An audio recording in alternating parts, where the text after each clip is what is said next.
The reason I wanted to make this video was because I know it was kind of difficult for me when it came down to choosing which college I wanted to accept, and I know a lot of people don't have the same resources that I was lucky enough to have from my old high school.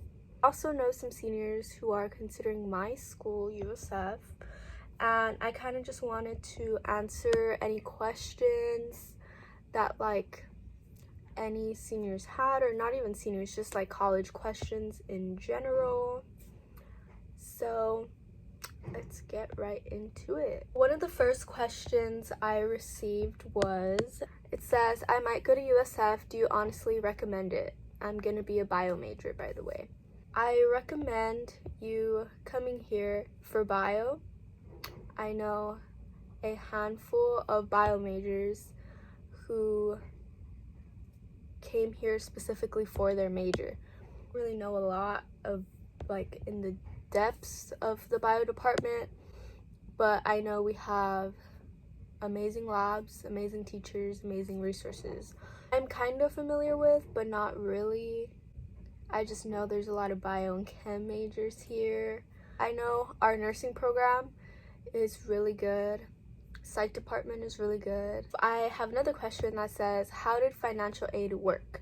So me and my mom completed FAFSA my senior year, and then once you complete it, you have to type in the schools that you're interested in, and I think you can add schools even after it closes. I'm not sure, but just add in the schools that you're interested in or that you applied to, and then from there they will send your financial information to the school, and then once I guess you get the results of your FAFSA, then that's when the schools will send you basically if they're gonna give you anything, and if they do plan on giving you something, it'll say the amount there, and they'll also send something to break down your tuition, and if you get any grants or scholarships or awards or anything, it'll be in there. Once you apply for FAFSA and you put it, it's important that you put in the schools that you're interested in, that you already applied to or that you got an acceptance from, so that way they could go ahead and send the information to the school themselves. They just send you what they're offering to you. The next question says, hi, I'm not a senior, but what would you say is the biggest factor for choosing schools? So me being the person that I am, I created a PowerPoint for myself. I did things like distance played a big factor, financial aid and the cost played a big factor, my career and what I actually wanted to do also played a big factor. I'm a psych major, and so I knew that I had to pick a school whose psych department I guess had good reviews on it, and the biggest major here is psych, so that kind of tells you something with how I picked. And if you don't know what you want to do, that's okay, but I don't really recommend my school if you're gonna come in undecided, because it is pretty expensive, and so you might want to start off your education maybe somewhere else where it's less expensive. That way you don't feel like you wasted your money, or maybe school isn't even for you and you might feel like you wasted 2 years of money, because pretty expensive here. So I say come to my school if you know what you want to do. Like I mentioned, one of my deciding factors was distance, and I wanted to be a good enough distance to not see my family every single weekend or have them come up here every single weekend, but also a good enough distance that if I felt homesick, that I would be able to go. And I'm in San Francisco. I go to USF, University of San Francisco, and so the flight is literally just an hour, maybe an hour 30 minutes, and it's a 6-hour car ride from here to my house. And yeah, so there's definitely pros and cons to living 6 hours away from my family. Let's start with the cons. Okay, so the cons: San Francisco is diverse. I will give them that, especially my school. One of the factors or reasons why I wanted to come here was because there's social justice values, their diversity, and all that. With that being said, I am also in one of the lowest percentages for my school's diversity. And by that, I mean there are not a lot of Latinos or Latinas here, or Hispanic people that I have seen, at least. Putting a disclaimer, I could just be at the wrong places. I could not be doing my best to find them. There are not really a lot of people that I see myself in here, especially the teachers, but also the students. Definitely a con that, like, I've felt away from my culture in a sense, but I have been doing, here's a pro, I have been doing things to fix that. I joined a club called Latinas Unidas. It has definitely helped me find my people on campus. So that is something that I have been working on. Oh, another one. I born, raised, grew up in Los Angeles, Southern California, meaning I love the sun. The sun, me, best friends. Don't ask me why I moved to San Francisco.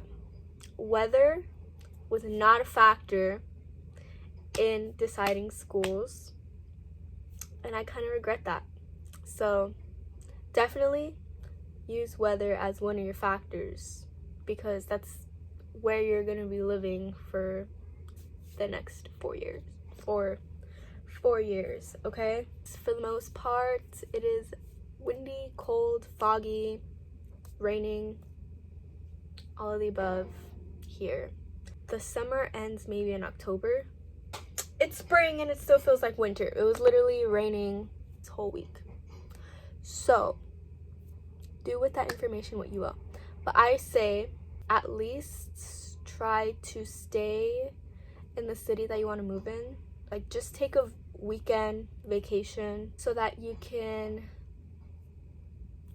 feel it. And don't go for like the summer or anything. Like, go during a random day, because that's how it's going to be the majority of your year. I also have to say, when it comes to distance and moving away from home, do not let college move-in day or college move-in week be the first week that you sleep alone away from your family, because you're gonna be homesick within the next week. Once all the activities are over and once you're like starting class, settling into class, you're gonna feel homesick right away. So I'd say start taking trips. Don't take trips without them or without them knowing. Okay, I am not saying that, but I am saying maybe start little by little and like have sleepovers or do like 2-day things, 4-day things, retreats, whatever. Just don't let college be the first time that you're ever away from your family for a long period of time. Now, let's talk about some pros. So, pro number 1, I get to miss my family. So, don't get me wrong, I love my family. Shout out to them. But I was with them I'm about to turn 19, but I was with them for 18 whole years of my life. And college is supposed to be a time where you express yourself, be selfish, find yourself, focus on yourself, do things for yourself. I cannot stress that enough. Yes, it has to do with school, getting your degree, going to class, blah, blah, blah, all of that boring stuff. But specific time dedicated just to you finding yourself, finding what you like, finding what you don't like, finding what you want to be, finding who you are, finding your purpose on this earth. Yeah. So it's been hard for me. I'm still working through that, being selfish and focusing on myself. But it is definitely a pro, because if you move away from home, especially the distance that I'm in, it forces you to start living your own life, which is a good thing, because if you don't do it now, when are you going to do it? When you're out in the real world? Being an adult? No. Now is the time. Another pro to living far from home is that I get to experience living away from home. Like, for example, I feel like I'm living the college experience, like normal college experience. But if I were to commute, and I see people here who commute, they don't necessarily get the same experience. Like, a lot of your friends, if you dorm, a lot of your friends from the beginning are going to be the people in your dorm, or the people in your hallway, or your roommate, or their friends, or whatever, because they're your roommates. They're living with you. They're living in the same building. You constantly see them. Maybe not every day, but in the bathrooms, when you're taking out your trash, when you're getting out of your room, when you're about to hop in the shower. So, yeah. Which is leads me to another pro, that you get to meet a whole lot of different people. Even if you don't want to meet new people, you're gonna meet someone new every single day. And you might see someone that you may never see again. And that was not like that at my high school, because it was so small and tiny. This was my high school, and this is college. And I go to a fairly small college too, compared to other ones. What else? Another pro to living away from home is actually going home, because when you go home, it just makes me appreciate home more, now that I only go like maybe 3 times a semester or something.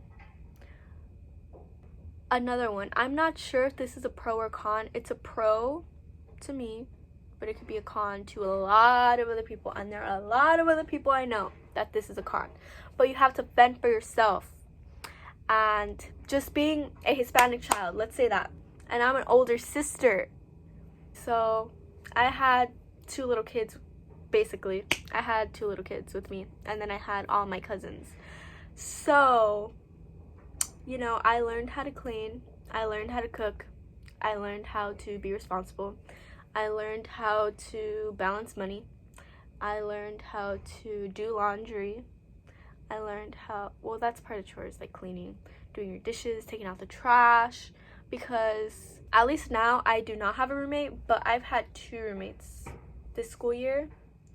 And you're gonna look like a slob, and it's just like not an environment you want to live in. Like, take out your trash, like, don't be nasty, take out your trash, clean. Most of us are on a college budget, so you're not gonna want to be eating out, and unless you have a meal plan, and even if you do have a meal plan, because I have a meal plan, food sucks. I can't eat that stuff. That stuff cannot go in my body. So I instead use my meal plan to buy stuff so that I can make here, because I already had that knowledge of learning how to cook, clean, fend for myself, do laundry, chores, all that. It was a pro for me living away from home, because I was already doing that myself. In a way, my mom and my dad, I make them do my laundry when I go home. I make them cook for me. But here I'm doing it on my own, because like, I'm not scared to. I'm not afraid to, because I was open to that before college. So I know that's a pro for me, but it will be a con for a lot of people, and it has been a con for a lot of people, because they're used to being babied and coddled at home. So when they come here, it's like, what? Like, you need to go out and buy your own groceries. Like, if you don't know how to grocery shop, it's not just going in and getting whatever you want. It's getting whatever you need, and if you have extra money, then you can get whatever you want, because if not, you're just gonna have a bunch of junk food and nothing to make a meal with. So I think that's very important. So if you go to the grocery store with your moms or your dads or your grandmas or your tias and tios or whatever, you need to make sure that you're actually paying attention to them getting groceries, because if not, you're gonna be clueless and you're gonna be wasting a lot of money, and you're not gonna have like a meal that you're gonna be able to make.